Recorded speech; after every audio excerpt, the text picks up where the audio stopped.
ევრონიუსისთვის მიცემულ ექსკლუზიურ ინტერვიუში ნატოს ყოფილმა გენერალურმა მდივანმა ანდერს ფოგ რასმუსენმა ნატოს მოკავშირეებს მოუწოდა უკრაინელებს გაუზარდონ იარაღის მიწოდება, რაც მათ რუსეთის თავდასხმების მოგერიებაში დაეხმარება.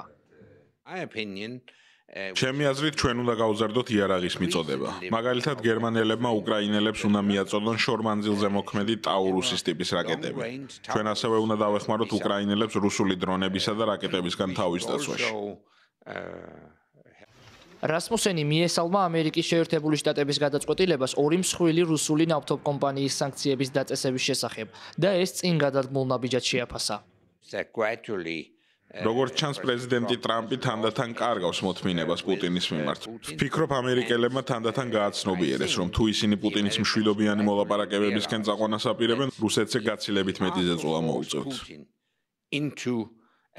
ნატოს ყოფილმა გენერალურმა მდივანმა მსურველთა კოალიციას მოუწოდა, რომ უსაფრთხოების გარანტიის სახით უკრაინაში დამატებითი ძალები განალაგონ, სამშვიდობო შეთანხმების მიღწევის შემდეგაც კი და დასძინა, რომ მსურველთა კოალიცია არ უნდა იქცეს მომლოდინეთა კოალიციად.